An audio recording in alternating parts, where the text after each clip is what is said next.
everybody. Today I want to talk about the term victim, and I realize that it's quite confusing sometimes how it's used. I want to clear up some common misconceptions around the concept of the victim, when it's a useful term for you and when it's not a useful term. So, if you think back to when you were in the abusive relationship, right? So at a certain point, you realized that you were being abused. You realized that your partner was abusive. You realized you were in an abusive relationship. Therefore, you were the victim of the abuse. That person was abusing you.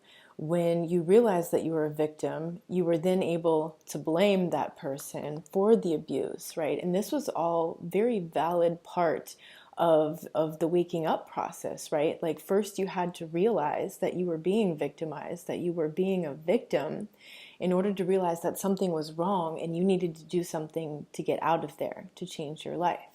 Right? And a couple weeks ago in the webinar, I was talking about your intuition like a GPS in your life, like a sat nav, right? So if you imagine, when you want to go somewhere with your GPS, first you have to know where you're going to go, right? You got to tell it where you want to go. But if you don't tell the GPS where you are, if you don't enable in your settings your location, your GPS can't find you. It doesn't know where you are, so it doesn't know how to tell you how to get there. Right? So in life, it's the same thing. If you don't know where you are in life, if you don't admit and acknowledge where you are, then how are you going to get anywhere? If you can't accept where you're at, if you can't admit that you're in an abusive relationship, you're never going to get out of that abusive relationship, right? So that's the denial factor right there. So as soon as you can admit that you're in an abusive relationship, as soon as you can admit that you're being abused, as soon as you can admit that you're allowing yourself to be a victim, that's like the spark of the empowerment that gets you out of there, right? And that's you telling your GPS, okay, here I am, and I don't want to be a victim, right? I don't want to be abused. I don't want to be someone's victim. This isn't the life I want to live, right? So you accept where you are and you decide where you want to go, right? So you get up the courage to get up and out of there. And, at first you're going to be really pissed off. You're going to be angry that you were victimized by this person. You're going to be angry that you were deceived and lied to and cheated and gaslighted for so long that maybe you don't even know like what's real anymore, right? And that anger also serves a purpose initially, because it's like this fuel that gets you to like feel like you have the energy to get up and get out of there, right? It's what allows you to make that forward movement, but you don't want to get stuck in the anger either. Right? Because if you get stuck in the anger, then you're just going to be a hateful person, and you're going to be projecting all of this anger and hatred toward other people that you took on from that abuse. All of this negative feeling is going to stick with you, and then guess what? You're probably going to attract a lot of life situations that are going to remind you that you're angry, right? You're going to meet a lot of people or find yourself in situations where people piss you off, right? To remind you how angry you are. So at some point, you need to move past the anger, but that's not what this video is about. This video is about the victimhood, right? So when you're a victim, you realize that the other person is abusing you. You blame the person for the abuse, which is right because you're not responsible for that abuse, right? It's not your responsibility. That was the whole shtick of the abuser, probably was to get you to focus on your response to the abuse and not the abuse itself, right? And then you use that anger to get yourself up and out of there, right? The acknowledgement that you're a victim is what accepts the situation for what it is and allows you to start moving towards something else. Now, once you're out, once you're away from that, once you're no longer letting someone victimize you, you're no longer a victim, right? That's when you move into the empowerment of survival. Like that's when you can say, okay, I survived. I'm a survivor. I got out, right? The victim is still in it. The survivor has gotten out. The survivor has made different choices. The survivor can look back and realize that the survivor made some bad decisions. All of us can. Like we look back and we say, man, I saw it. Like I saw it. Why did I accept that? Why did I accept this behavior from that person? That's not how I want to be treated. Why did I tolerate that? Why did I defend that? Why did I enable that? Why was I an accomplice to that? Why did I make excuses for that, right? And you got to get out of the self-blame, of course, but like the person who becomes empowered, the person who becomes a survivor acknowledges their responsibility, takes 100% responsibility for their life. That means you are accountable for your own decisions, thoughts, behaviors, actions, right? And that's what you do, right? Is you realize, you recognize what you did wrong, right? And then when you realize what you did wrong or where it went wrong, let's say that, because you didn't do anything wrong in the sense of ethically, like you didn't hurt someone, hopefully, if you didn't hurt someone, then you haven't done something wrong. Whereas the abuser probably didn't care the difference between right or wrong, and they hurt people anyways. Like they understand that this is right and this is wrong, and they hurt people. What was unhealthy was that something was drawing you to that. Something was keeping you there, and it was more than just the financial situation. It was more than the excuse that you originally created for yourself. Right, deep down, that you had some kind of codependency issue, that you had some kind of addiction to that kind of treatment, that you got sucked in, right? And that's the point where you accept responsibility. You allowed that. You made those decisions. You regret those decisions, right? And so you want to change your behavior. You want to heal yourself so that you don't make those decisions again, right? So you can change your perspective of the past. It doesn't need to eat away at you. It doesn't need to make you feel angry and hateful or resentful, because you can look back and say, okay, I can see where I had power, where I gave up my power to that person. And I can see now how I don't want to give up that power anymore. I want to be an empowered person, responsible for my life. Empowerment means you have the responsibility for your life, the 100% responsibility for your life, right? So the blame serves you to get up and out of there. It's what helps you realize that you are being abused. But at a certain point, you also need to give up the blame, because if you just stew in that blame all the time, then it's always going to be everybody else's fault. You're always going to find people to fulfill that prophecy for you, and it's really just going to keep you stuck in the negative feelings and the resentment and the bitterness, and you're not going to get into like these experiences of joy in your life, right? So at a certain point, you got to realize that, yeah, that person abused you, right? And the forgiveness and the letting go of the blame does not mean it was okay what they did. It does not mean that you're going to accept that again from anyone else. What it means is that you can now acknowledge as an observer, a witness of what happened. Instead of being emotionally attached and drawn into that situation, you can kind of come up and see this from an observer point of view and realize that that person was hurt too.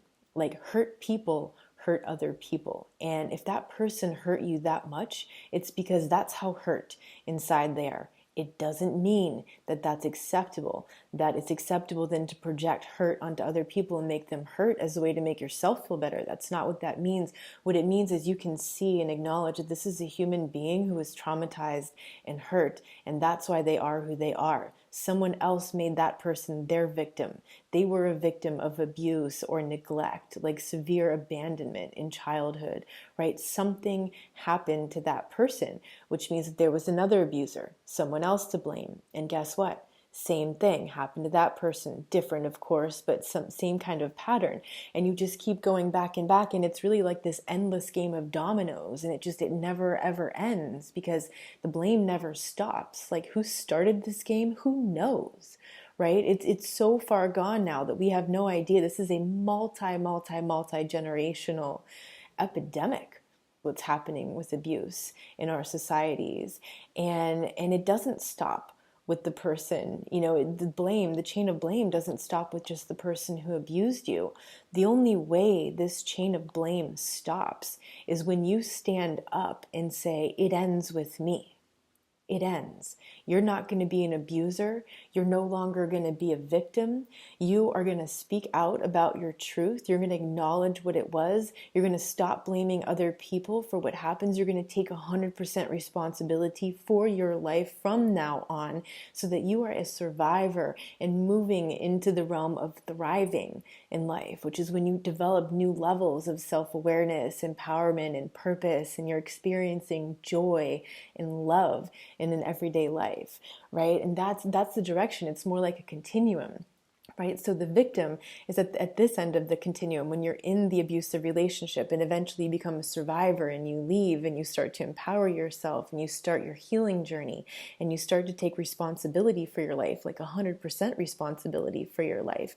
And you start to look at the past in new perspectives, and you start to figure out, what's unhealthy inside you that you can work on and heal so that you don't keep attracting the same situation. And as you're going down this path, you're starting to thrive and thrive and thrive more in life. And eventually you have healthy relationships and people in your life who love you, who are trustworthy, who care about you, who make you a priority, right? It's a very stark contrast to where you were when you were the victim. You can't be the victim and the survivor. You can't be the victim and the thriver. When you're a victim, you're stuck in the disempowerment. The victim stage is a disempowerment, right? So now you want to look a little differently at the people who are pretensing as victims, the people who are always playing the victim. I'm not talking about someone who's stuck in an abusive relationship on that end of the continuum. I'm talking about the person who takes on victim as their role, as their title. They're the martyr, right? They're always telling everybody about how they're the victim and how other people hurt them and it's not fair, and all they do is take care of other people, and all they do is love other people, and all they do is concern themselves with other people, and nobody cares about them. And it's always this same story. And what you realize is that that person is actually not the codependent. That's not the same as the person who's in the relationship with the abuser. That person who's taken on the victim as a form of getting their supply from others, as a form of getting pity, as a form of playing poor me, everybody feels sorry for me, and employs like a lot of flying monkeys around them to enable them to be this victim status, that is an emotional abuser. That's quite likely someone who has a borderline personality disorder, which is a form of narcissism. It's not narcissistic personality disorder, but it's on the narcissistic tendencies of the cluster B personality disorders. The borderline people differ in that they do have some empathy. They definitely find like puppies and kittens and little kids cute, and they are capable of some empathy for other people and for taking care of other people, but that empathy that they have is almost primarily directed toward themselves, and they're always the victim and the poor me, and it's not fair, and all they do is give to other people. And it's like this sense of entitlement and this diluted sense of being a victim when actually they're emotionally manipulating other people to get the victim supply, to get the pity supply, right? And they probably have a very low sense of self-worth. They don't have like the overt kind of narcissistic tendencies. And so it can be really confusing sometimes when you hear someone talking about how they're the victim, but then something's not adding up and you realize they're not actually the victim. Like that's just what they're pretending to be. That's the role they're pretending to be, and they have narcissistic tendencies. And you want to be careful with people like that because those are toxic people. Those are emotional manipulators. So, you want to understand when to use the term victim and when not to use the term victim. Like if you're identifying with that role, which is probably not the majority of you watching this, the vast majority of people watching this, was the victim that was in the abuse, at one point in the abusive situation, trying to figure out how to get out. The true victim wants to work on themselves. The true codependent is the person who says, okay, I can see what I did, right? Because when the codependent is in that relationship, the codependent thinks it's all their fault. The codependent's like, what's wrong with me? And the reality is that nothing's wrong with you and that you're not hurting someone, but there is something unhealthy about the way you're trying to fill this devastating sense of loneliness that you have, and the shame that you have around that. And the person who's not a codependent, the person who's actually a narcissist is the one who's unable to take any sort of self-responsibility. They're always the victim because they're never responsible. They never do anything wrong. They're perfect. Nothing's wrong with them. All they want to do is love people, and they just deserve love like everybody else. It's almost always the same exact verbiage that they use. And those are red flags. And the thing is that, sometimes these borderline types get involved with narcissists.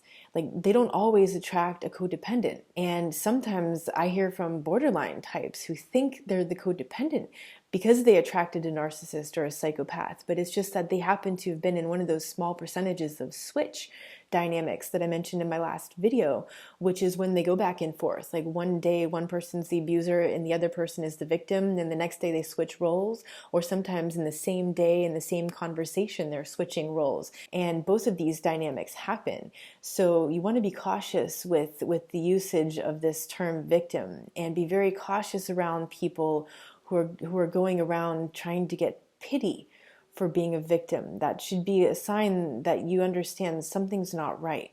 That person is using that as a form of emotional manipulation, not to be confused with the true victim who is stuck in an abusive situation and either doesn't realize yet or is trying to get out and hasn't found the inner resources of courage, and tapped into that anger enough to get the fuel to get out, And like I mentioned before, you don't want to get stuck in that anger.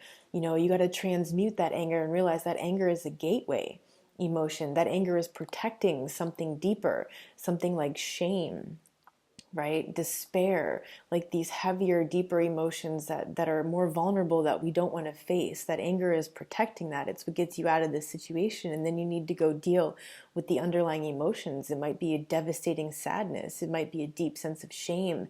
Every person who realizes that they were a victim to abuse at some point feels like a deep sense of shame for not realizing, for putting up with it, for accepting it. Right? And you want to process that. You want to work through those emotions so that you can move upward, into the higher states of vibrational experience in life, right? Like love and joy and acceptance and forgiveness. That's where you're going to find a better quality of life than if you're stuck in those lower levels of emotion. And someone who's playing the victim is stuck in those lower levels of emotion because they can't take the personal responsibility to get out. Right? And they're gonna use words and technicalities to confuse you and to justify why there's the victim and why everyone is out for them. And you don't want to get sucked in to those games, because then they're going to end up manipulating you emotionally based on that game that they're playing. So I just wanted to put that out there because I know it can be confusing, because at some point you're thinking, well, I was a victim, but I'm not an emotional abuser.